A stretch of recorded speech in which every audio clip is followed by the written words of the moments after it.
Welcome to my new podcast, Why Didn't Anyone Tell Me This? With my guests, we are discussing health issues, questions you have about your health, and debunking some of the myths around our health. And it's an absolute pleasure today to be talking to Dr. Shema Tariq, Mothering Against the Odds, Surviving Infertility, Baby Loss, and Postnatal Depression. Shema is a Senior Research Fellow at University College London's Institute for Global Health and Honorary Consultant in HIV at Mortimer Market Centre. Her research focuses on health inequalities in HIV care. In 2014, Shema was awarded a prestigious Fulbright Scholarship to conduct HIV research at Columbia University. Since coming to UCL in 2015, Shema has built a program of work focusing on the health and well-being of women living with HIV. She leads the PRIME study, one of the largest studies in the world, exploring menopause among women living with HIV. So welcome, Shema. Hi, Joyce. It's lovely to be here. Thank you for inviting me. Thank you. So, as well as being a doctor, you have a master's in medical anthropology and epidemiology and a PhD in public health. That's a very impressive list of qualifications. So, I'd like to start by asking you about your career journey and how you decided to work on HIV. Wow. So my career journey, all of it was unplanned. So this is not what I ever expected to do. And just before we came onto this call, we were chatting and I was telling you that I had a misspent youth in the 90s setting up warehouse techno parties. So I didn't think that I'd be a clinical academic at UCL. So I wasn't a particularly brilliant medical student. I was just very, very average, below average. I think when I qualified for medical school, when people were guessing what people might do or predicting what people might do 10 years down the line. And I remember someone saying I was most likely to be found on a yacht moored off the coast of Brazil writing for the Times Literary Supplement, so not being a doctor. So I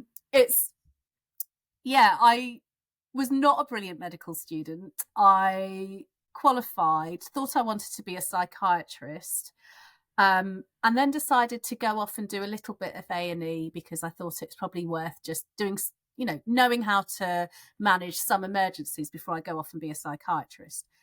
So I did some A&E and absolutely loved medicine. And I although I hadn't enjoyed being a medical student, what I realised very quickly is that I really, really loved being a doctor. And to everyone's surprise, I was quite good at it. So I did a lot of my medical sort of junior doctor training here in London, and kind of almost fell into a job. So I was quite good at what I was doing and almost fell into doing kidney medicine and intensive care, and was just about to go off and do that and sort of do my specialty training and that. And I sort of took a step back and thought, is this really what I want to do? Is that what I'm interested in? And I've always been quite political and interested in inequalities. And I thought really long and hard about what it is that I wanted to do in medicine. And kept coming back to HIV. And I think that's because I was 10 when the HIV pandemic hit in 85, 86. I remember the iceberg adverts. They had a really profound effect on me.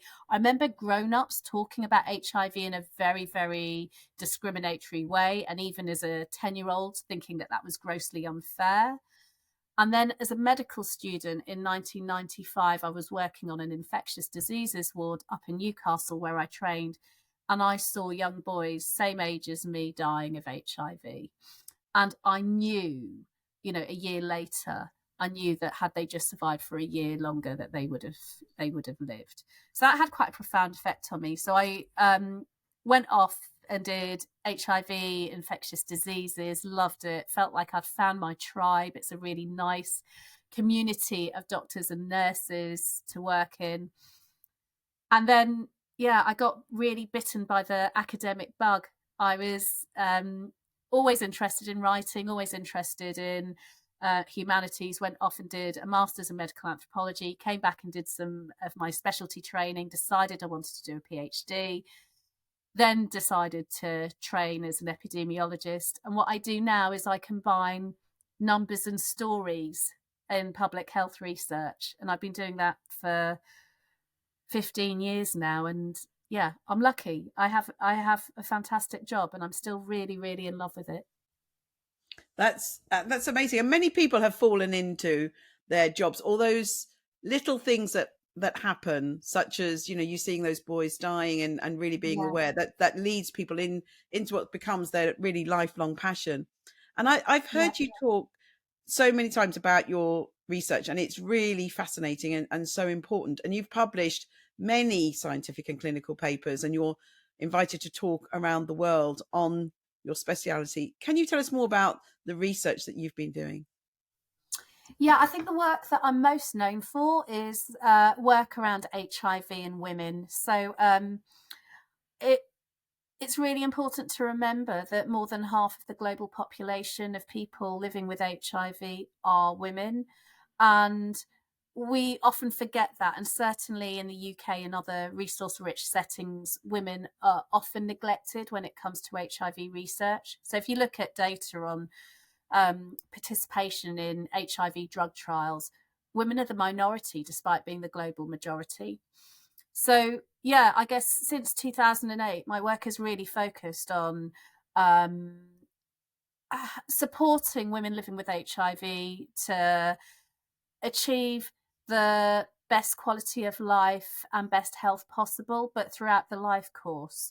So I started off with my PhD, which was looking at HIV and pregnancy. I did a lot of work on how women engage in HIV care during pregnancy, whether they come back for HIV care after they've had their baby. I led a lot of work around infant feeding. So did some of the UK's first qualitative research looking at how women living with HIV, how they felt about not being able to breastfeed their babies, because at that time we were saying no woman living with HIV could breastfeed because there was a risk of transmission. After that, during this time, I also did some work on intimate partner violence amongst women living with HIV with some colleagues.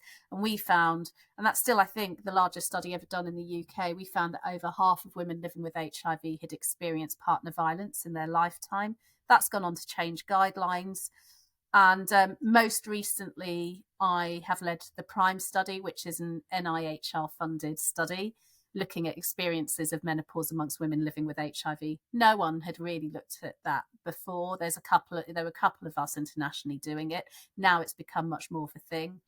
And that's because up until relatively recently, there weren't large numbers of women living with HIV reaching menopausal age. And it's also, as you probably well know, Joyce, menopause has never been seen as a particularly sexy area of research, although it is changing now. So yeah, a lot of my work over the past 8 years has been exploring how we can support women living with HIV to transition through menopause in a really positive way. Yes, we've talked about sexy science before with some of the other guests, and for us researchers, the sexy science is what gets the grants. And luckily now, women's health does seem to have come up in the sexy science league table, and so hopefully things are being funded. And I've heard you talk before. Last year you did an event for International Women's Day, and I tuned in and learnt so much about some of the myths that I hadn't really understood were myths and weren't true. And you've mentioned some there about breastfeeding, and I think the HIV arena has changed so much over the last few decades. Can you tell us about some of the other myths that people might still think are true, and they've now been busted? They're not myths. They shouldn't be there. Oh, yeah. I mean, we've just seen, if you think about HIV and just how fast the science has moved, it's been, it's amazing, really. Just like in my lifetime, I've seen it go from a disease that invariably killed people to one that is a long-term manageable condition.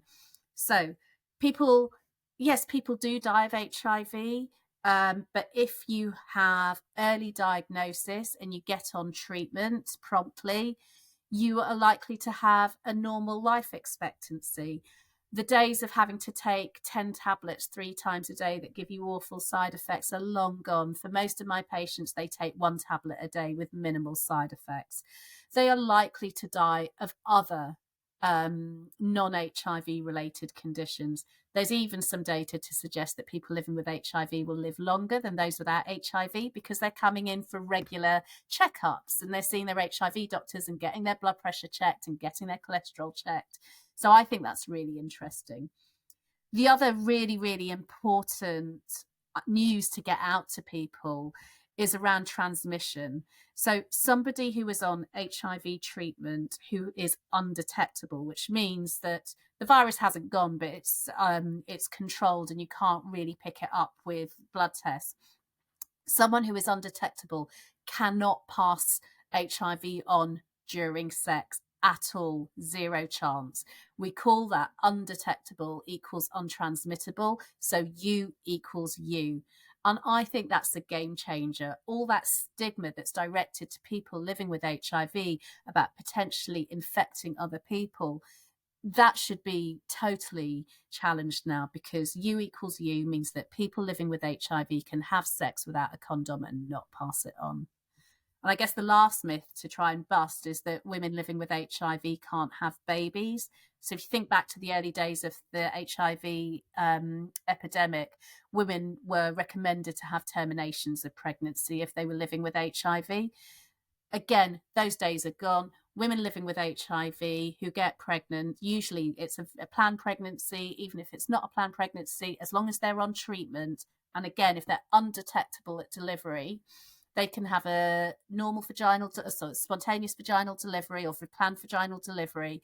And the chances of them having a baby who acquires HIV is less than 0.5%. So yeah, loads and loads of progress. That is amazing. So I was at university when HIV first came about, and we'd all been having unprotected sex. I can remember being at St Mary's having my HIV test done. That the drama a few years ago, It's a Sin. I can remember sitting in that corridor and thinking, am I going to have HIV? Am I going to have this death sentence? Yeah. It's and I was working at a fertility clinic.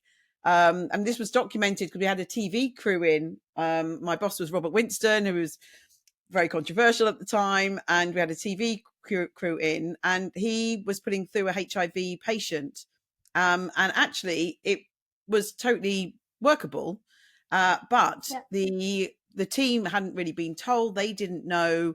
They weren't up to date with the research about what they needed to do to protect themselves, and about the worry for the potential mother, what they needed to do in the lab. So it wasn't really handled very well. But it just shows. I think the HIV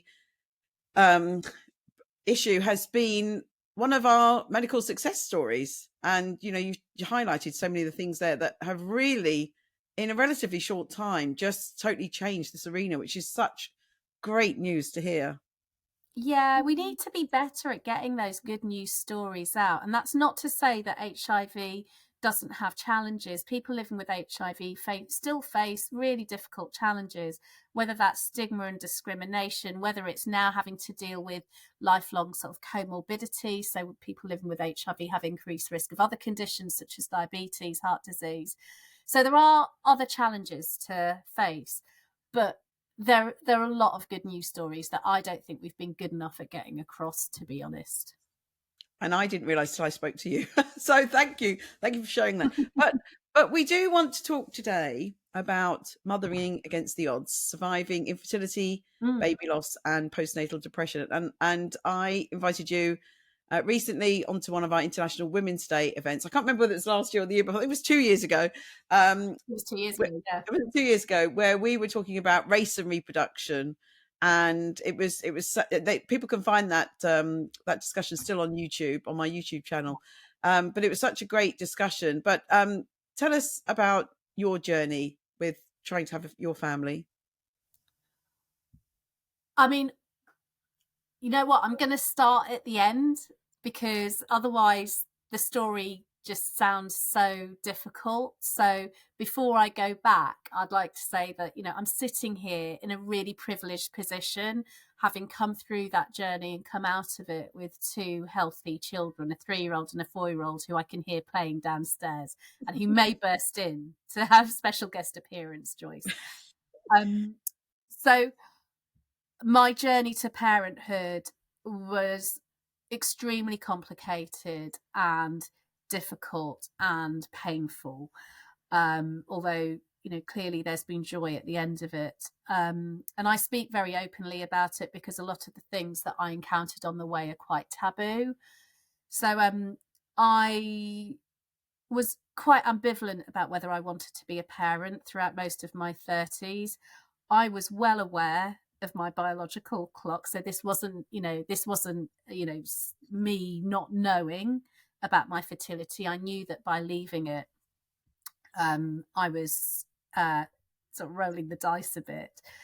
I was with my husband for a long time, so we were together for my early 30s, but I had decided that I wasn't ready. I was doing my PhD and I was ambivalent about having children. Then when we got married in 2014, I was 37, 38, and I decided, okay, now's the time. And I had deliberately left it late. At the time, I thought, you know what, the chances are that it's going to be difficult to conceive. But that's okay because there's always IVF. And I think that was my first mistake, was banking on IVF as that was my insurance policy. And I realized, looking back, how naive I was. I didn't really understand what IVF was. I don't think I really understand that it doesn't matter whether you go, if you're going for IVF, you're still dependent on your eggs. And, if your eggs age, they age. So, as I predicted, after 6 months of trying naturally, I wasn't pregnant. I was still not that worried. I thought, that's okay. I'll go and see my doctor and we'll get referred for IVF. And we did. And they fast-tracked us because of my age. And I had 2 cycles on the NHS and they absolutely floored me. I was physically, I've always managed IVF very easily. It hasn't bothered me. I haven't, I guess because I'm a doctor, injections don't bother me. Feel very sort of comfortable in medical spaces. The psychological toll of IVF was awful, actually. I mean, I can barely remember it now. I'm so glad to have left it behind, to be honest.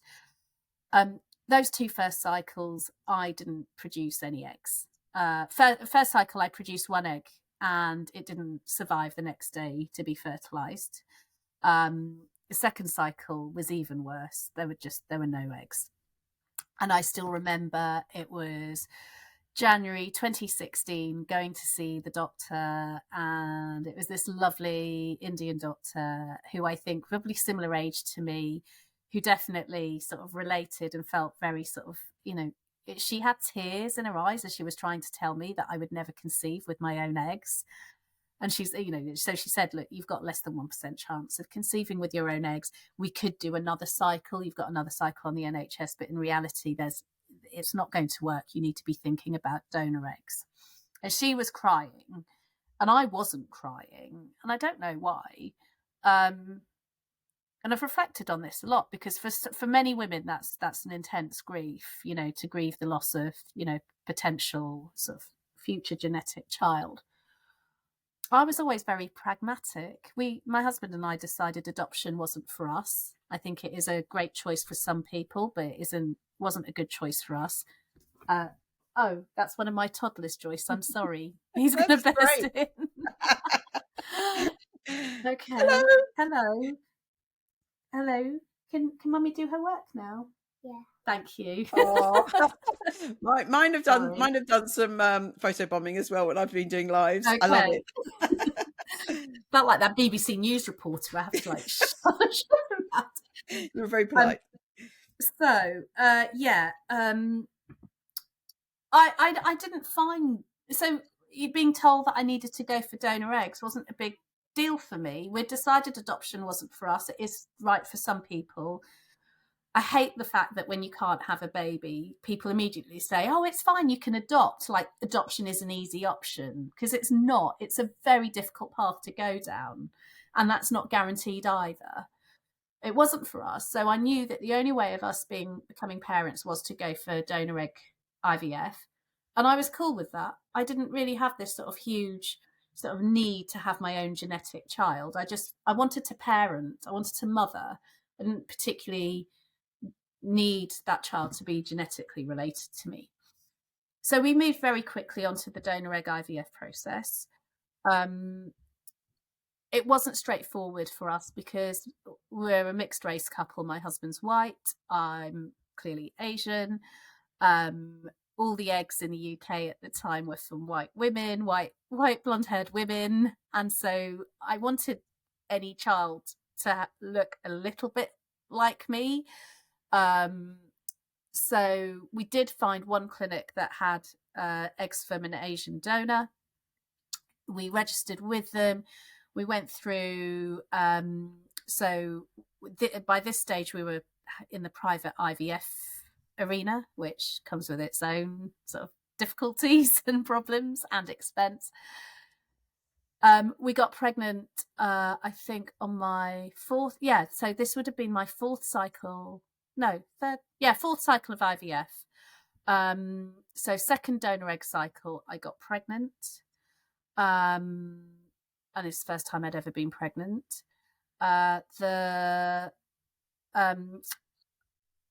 Very early on, there were issues.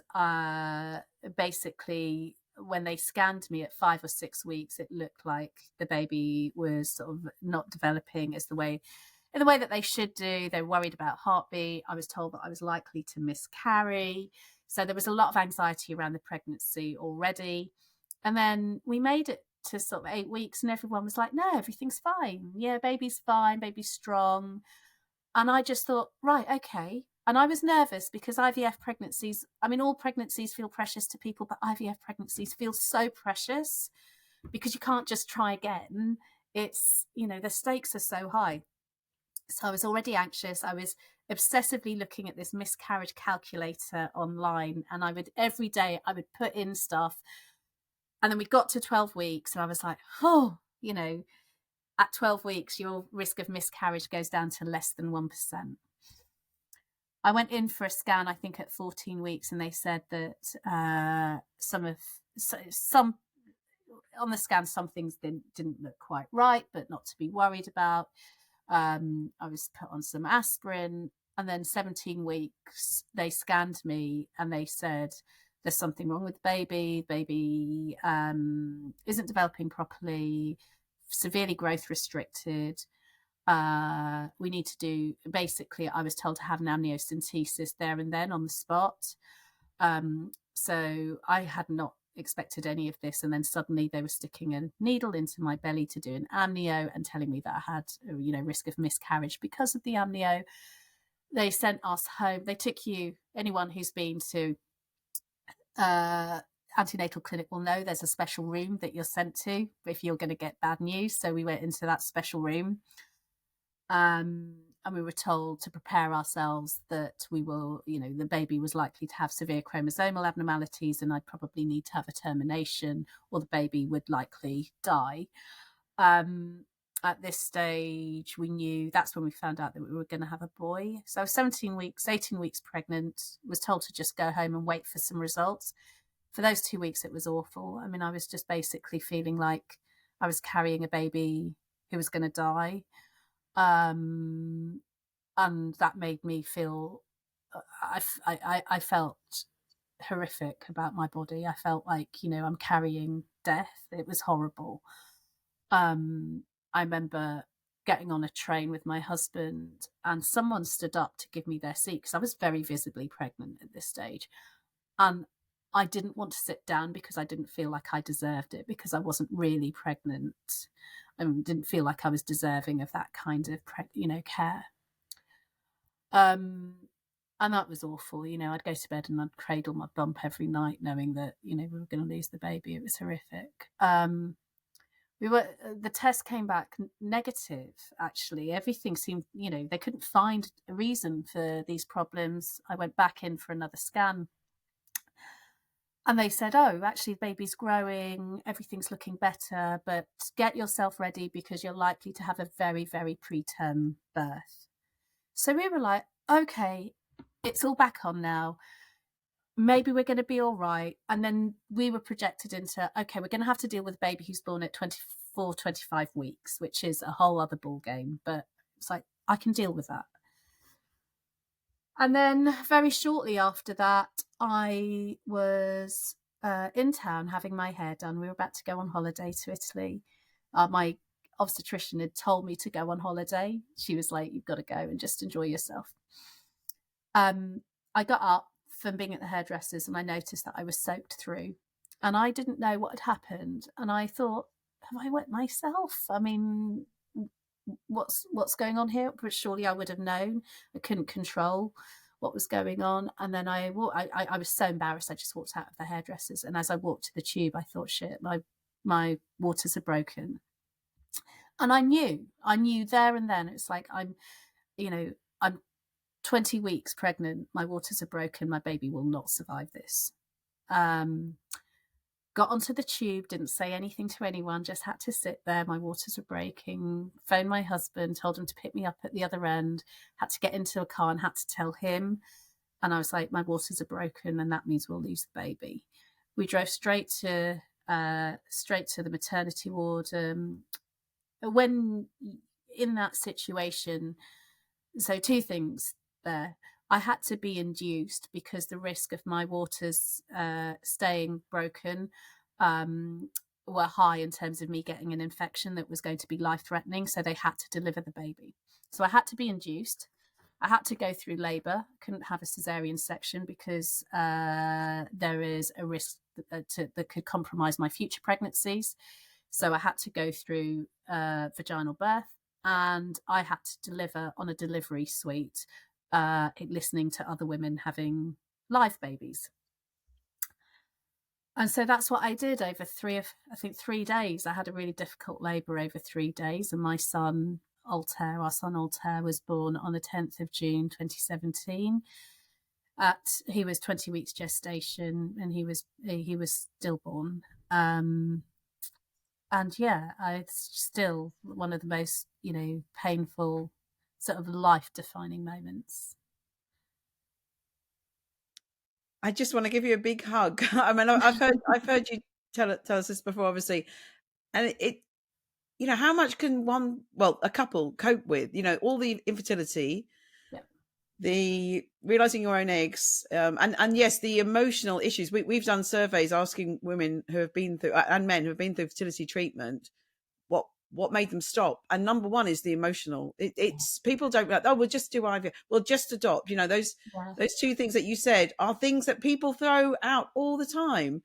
And yes, I've been the other side of the IVF table, and I've had years of fertility treatment, and it's so hard. But then to add on there, you've got all the issues that you had during your scans, not knowing the results from the amnio, and then the miscarriage. I don't know how you and your husband, how did you cope with that? How did you get over that? I don't think you'll ever get over it. It's always there. You said it is life defining and character defining, and it will always be there with you. Yeah. But how did you then get the strength to try again after everything you've been through? I think I'm lucky. I have an amazing husband. We have a very, very strong relationship. We've been together for a long time by the time this had happened, and actually going through the IVF process had sort of really sort of solidified that. I was determined that sorry. No problem. I was determined that that I didn't want my experience of motherhood to just be being a mum to a baby who died. I was really determined to be able to mother a living child. And I think my personality is I'm naturally extremely stubborn, and I just didn't really want to take no for an answer. So after Altair was born, his post-mortem showed that I had a very, very rare autoimmune condition. So basically my body rejects the placenta, and it stuffs up the sort of placental blood vessels, which means it deprives the baby of nutrients. And this particular condition recurs in pregnancy almost 100% of the time. And it carries a very, very high risk, particularly of late pregnancy loss, so pregnancy loss beyond 18 weeks. So it's a particularly cruel condition to have, because a lot of people who have late pregnancy loss, like I had, it's usually a one-off thing, not a recurring thing. But yeah, so this was like heaping misery upon misery for us. I was originally told that there was no treatment, that we'd have to have surrogate, and I didn't want to go down the surrogacy line because I was thinking, you know, I've already had to give up quite a lot. This is one thing that I can't do. So being a doctor and being academic and being extremely stubborn, I decided to read every single paper on this condition. And then I wrote to every single expert. I emailed them and said, this is what's going on with me. I want to know, you know, I kind of did like a mini systematic review. I was like, so this is what I think is probably the most likely combination of treatment to work. What do you think? And I was so lucky because I met this incredible professor of obstetrics up in Manchester, Alex Heasel. Still remember, he was at a conference, I think in Australia, and he phoned me as soon as he got my email from the conference to say, I can help you. I've had a few women with this condition who are on experimental treatment. And he was like, it's early days, but it looks like it's working. And I will never ever be able to thank him enough for doing that, and doing that on a Saturday. You know, he didn't need to do that. So we put a plan in place. I got everyone on board. I went to see the best, you know, the best of the best, the profs that, you know, who knew everything about placental immunology. I learned everything I could about placental immunology. Lined up a new donor, although this time we had to travel to Cyprus to have egg donation because there were no eggs available in the UK for anybody who was brown. So we went to Cyprus, and my sixth cycle of IVF by this stage resulted in the little boy who just photobombed us, Paris, who's 4 and a bit now. And terribly anxious pregnancy, highly medicated, had to have scans every 2 weeks, had to travel to Manchester every month. I was, looking back, extremely unwell mentally during that pregnancy. So I had undiagnosed severe prenatal anxiety and probable post-traumatic stress disorder. But I didn't know it at the time and went undermanaged. So unsurprisingly, when Faris suddenly arrived, I wasn't prepared for him. I wasn't prepared. The end goal for me was just to have a baby who was born alive, and I hadn't really thought about the other bits of like, what do you do after the baby is born? How do you look after this living baby? And I just crashed basically as soon as he was born, and just got very, very severe postnatal depression, and can't really remember much of his first 6 months. Really, really difficult. But was able to advocate for myself, managed to get to see a psychiatrist, went on antidepressants, had therapy, did the therapy, have been on antidepressants since then, and, you know, made a full recovery. But there was a final plot twist in all of this. So just as I was recovering from postnatal depression, my son was 7 months old, 8 months old. Yeah, 8 months old. And I just thought, I just don't feel right. I was just feeling a bit tired, a bit nauseous. Went to see my GP to have my smear test. GP said, oh, you know, should we do pregnancy test? And we looked at each other and kind of laughed. Went, no, what's the point? You know, I'd been told I could never conceive with my own egg. So she went ahead and did my smear test. Still not feeling right. And then I thought, I'm going to have to go and see someone about this. And I thought, oh, you know what, I'll just do a pregnancy test because they are going to ask me to do one. And I can't remember when my last period was. And I thought, you know, I was 43 and I was breastfeeding, so why would I have periods? So went upstairs, did a pregnancy test, found out I was pregnant. And I couldn't believe it because it's not like I would have had, I had a 7-month-old baby. I wasn't like having loads of sex. Plus I was 43 and I was breastfeeding and I'd been told I could never conceive. I was left thinking, well, how pregnant am I? Because I don't remember when my last period was. Am I like 20 weeks pregnant?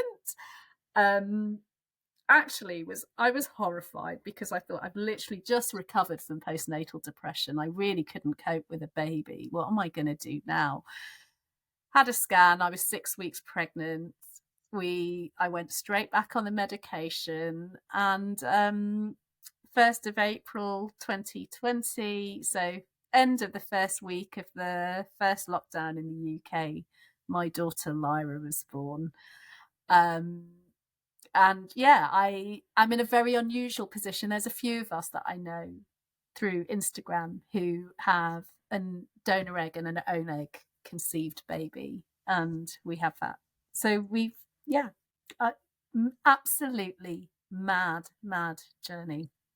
Shema, it really is. If you saw this in a drama on TV, you'd just think this is crazy. Nothing that all those. It. Yeah, you wouldn't believe. You think all those things couldn't happen. And actually, I don't know if you saw it, but there was a drama called Maternal, which is about 3 young female doctors that go back to work after having children. And actually, the Asian woman in it, she had adopted a child and then fell pregnant. I wonder if they listened to your story, but she didn't have all the other things that you went through. But so, as a mother now, you have been through, honestly, I don't know, in all my experience, I've been working in fertility since 87. I have never, ever in my life heard someone that did mother against all odds. Yeah. How are you feeling now? You know what? I feel good now. I feel really good. It's taken a long time and hard work to get to this point. So, as I said, I still take antidepressants. I've had therapy for a long time. I have an amazing peer support group that I'm part of called Motherly Love, where it's a group of women who we all have kids similar ages and we've all experienced our own mental health issues, and they've become like my closest friends, some of them. And I have some amazing friends who I made through social media during my IVF days, who are actually some of my best friends who I speak to every day. So I think combination of friends, therapy, medication, and my gorgeous children, they're 3 and 4 now, and we're over the baby years, which I found baby years really, really difficult, but I love having toddlers. And I'm back at work and I'm working full time, so I have a bit of time for me, and life's good. It's taken a while, but I feel like there was a shadow over our lives for such a long time. So from 2014, I would say, until this year, so nearly 10 years of sort of living a sort of half life. And yeah, the colours come back into our lives again. And it's I'm eternally grateful for that. And thank you so much. And it's so wonderful that we have people like you who are sharing their stories and talking about the ups and the downs, because life does throw ups and downs at many people, but some more than others. But thank you so much for relaying your story and how you did fight. Both of you fought so much to be parents, and it's a beautiful story. Now we're at the beautiful time, so it's a beautiful absolutely. story.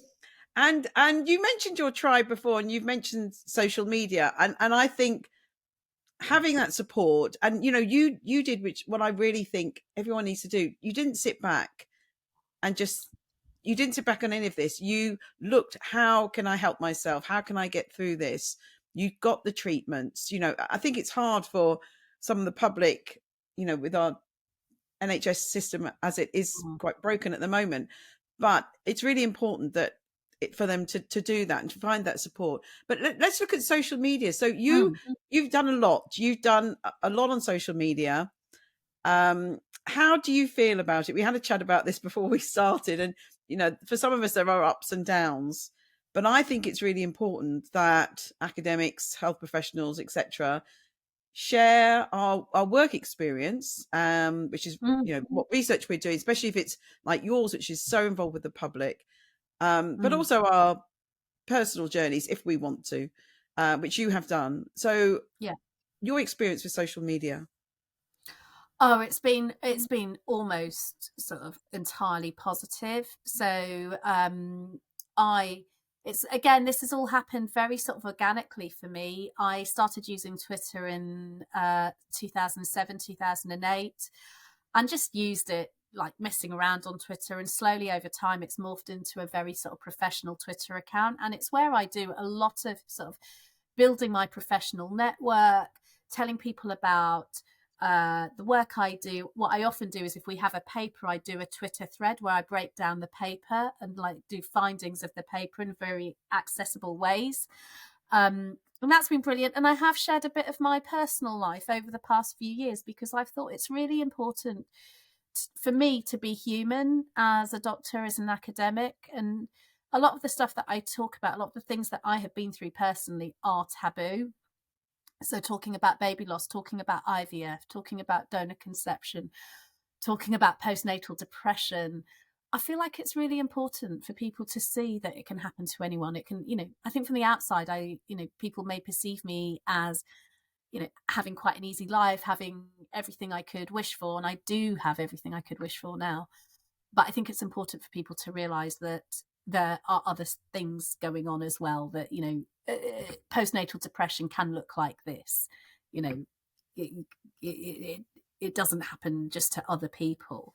So that's been really important. When I was going through IVF, Instagram, which I think has changed a lot over the past couple of years, but sort of early days of Instagram, there was a really, really, really strong IVF community. And many of the girls that I was going through IVF with now are now close friends. And there was a baby loss community on there. And, I felt totally wrapped up in that community and supported. And it's been brilliant. And one of the things that's come out of me being on social media and being so open about our baby loss journey is that Tommy's, the baby charity, approached me to be on their board of trustees because I'd been doing so much stuff on social media. And that's been wonderful because that's given me a real platform to influence policy at a national level. So to actually take that experience and do something creative with it. So yeah, big advocate for social media. I think it's great. And it's one of my mantras as well, to try and turn a negative situation around to something positive.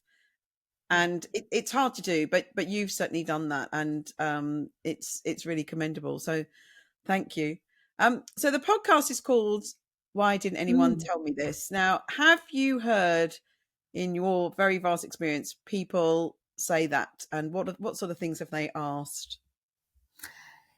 I think the thing that I most commonly hear at the moment is probably sort of reflection of what stage of life I'm at the moment. So two things. Firstly, from parenting groups, people saying, why didn't anyone tell me that having newborn babies is so hard? Like, why didn't anyone tell me that this is just like for the first year it's just really, really hard? And recently, friends have been saying, why don't people tell you that you kind of just have to grit your teeth, get through with it, get through it, and then it gets better and better. So that's one thing, is just how difficult it is making that transition into parenthood. And it's not all, lovely sort of trips outside with your baby in a pram cooing at them. The second thing, which we're talking a lot about sort of with my friends, so I'm just about to hit 47, and I went through menopause last year, and am now very happily on HRT. But most of my friends are sort of mid 40s, so we're all going through it. We're all perimenopausal at the moment, postmenopausal, and everyone's saying the same thing. Why didn't anyone tell us about this? And I'm sure you get this as well, Joyce. It's why did no one tell us about this earlier? And it was slightly different for me because I do menopause research, so I was totally prepared for it and kind of knew. But yeah, friends, that's what I hear about the most, is why didn't people tell me it could affect me in so many different ways? It's not just hot flushes. Yeah, it's so much education. And actually, you brought up something I think is really important. In the textbooks, and I found this when I was researching for my book, I just found too many myths that when you went back to the original research, they had been Chinese whispered along the way, and they've been extrapolated beyond recognition. And one of them is something that affects you. So the textbooks and the early papers will tell you that you lose your fertility 10 years before you go through menopause. But you had your daughter at 43 naturally. You went through the Yeah, menopause. So what, a few years later, handful of years a couple later. of years later. Yeah, So 2 years and later. I'm hearing this more and more, and I'm going to start talking to my menopause experts about this, because I started saying, and when I talked about 8 to 10 years before, because I thought this 10 years isn't right. But you're absolutely an example, and I've seen many examples. So it's something that we really need to readdress. But yes, education on reproductive health. We are working on it. We've set up an Yeah, international group. We've got a UK group. We are working on it, and our international group have produced a teaching aid for teachers to talk about all of this, including menopause. yeah. And we are trialing it in September. It's been sort of one of my aims for, I've been on this project for about 5 or 6 years, and I'm so pleased we've now almost got our product in a way. It's going Yeah. to be open for consultation, hopefully any day on our ESHRA website. Hopefully by the time this is out, we'll be doing that. And the reason why it's been delayed slightly is because when I set up the international group, we called ourselves the International Fertility Education Initiative. But through all the work I've been doing in schools, we're not talking about having a baby. We're talking about reproductive health. So I hope by the time this goes out, it should be official that our international group has now been renamed the International Reproductive Health Education Collaboration. And the research, the education guide we've got for teachers, that's what it's called. It's called Reproductive Health Education.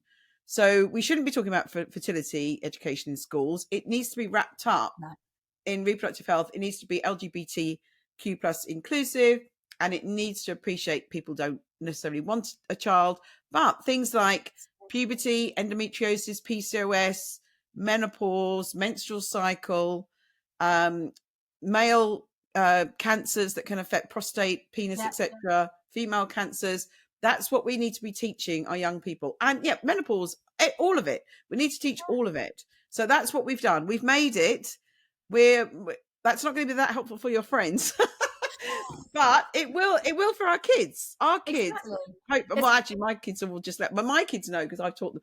But I'm hoping that for your kids, this will be embedded. This will be taught to them in a appropriate evidence-based way with no myths, and we'll hopefully get to a good place. So and yeah. regardless of gender as well. So, you Yes. know, Oh, regardless of gender, you're taught about menopause, you're taught about endometriosis. Honestly, it's going to do that. Yeah, I look forward to the next generation of smart kids. some schools have asked me to teach the girls separately, and I'm no, the boys have got to hear. And You've got to hear I it. don't, it's not just about things that affect the girl. Anyway, it indirectly affects every boy and Yeah, every man.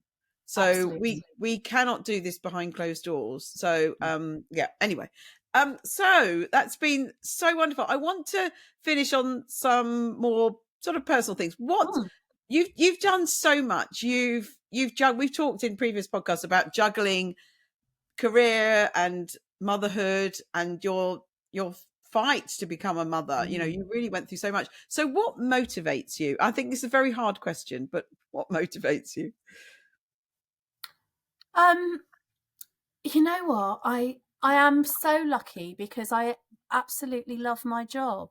I wake up most days and I want to go to work, whether that's seeing my patients in clinic or whether it's doing my research, I am absolutely 100% driven by improving HIV and sexual health care for people. So yeah, that still energizes me, and I love it. And I feel very lucky to have found a job that I love so much.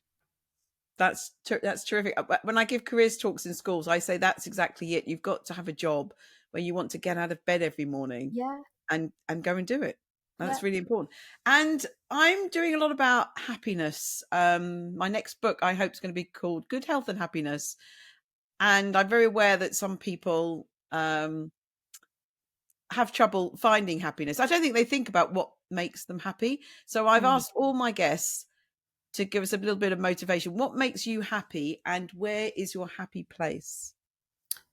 So what makes me happy? I love being in forests and in woodland. So I'm a real sort of really big believer in forest bathing, and have done a few forest bathing classes. And I'm lucky because I have a son who is also equally obsessed by forests and trees. So as a family, we go out every weekend and we go on long, long, long muddy walks in forests and hug trees and look at leaves and pick up ladybirds. And I absolutely love it. And it's something I didn't do before I had my children. It's something my children have really naturally led us to. So yeah, that's my happy space and happy place. And that's where I can sort of stop my brain from ticking over. So yeah, green space and forests. I love that. And I think that I've said this in my first podcast, which was talking about my life. We've got to let our brains be still. Yeah. And you're doing such a high profile job. It takes a lot of our energy, and I think that space to be still and green or blue Yeah. is great. And the very final question: you're a wise woman now. We get to that age where we Yeah. feel a wise woman. What Yeah. advice would you give your younger self? I think one thing I would tell my younger self is to really make the most of having time to myself, and time alone. I was always so anxious to meet a partner and and then to have a family, that I think sometimes I forgot to actually enjoy the time and space alone, which I crave sometimes now. Anybody who's sort of, has a very busy life and busy family probably understands that. So it would be more, it's okay to be alone and enjoy that time alone, that actually there will come a point in your life where you won't have that. So yeah, that's what I That's tell my younger self. that's beautiful. And for me, COVID taught me that. Yeah. COVID taught me to appreciate and have quality time on my own. Don't just sit on the Yeah. sofa and read a book or watch something on TV. Go and do great things. So I go to gigs on my own, go to the theatre on my own, and I've got Yeah. lots of friends, and I don't tell them. And I go, well, they said, "Why Yeah. didn't you tell me?" And I was like, "I just wanted to be alone sometimes." So I think that's beautiful. That's really good. And I've done that since having kids. I've gone when I've had trips abroad with work. I've taken myself off for an extra day to just, be in a new place totally alone. And I don't think I would have done that 20 years ago. And it's wonderful. It's wonderful to discover the world alone. So yeah, I think you're right. It's quality time, you know, on your own is actually a really good thing and nothing to be scared of.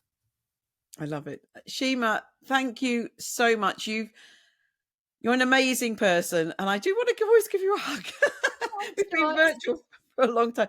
Thank you so much for spending the time talking to us. You've really told us so much. We've learned so much about HIV, but so much about mothering against all odds. So thank you so much for being my guest.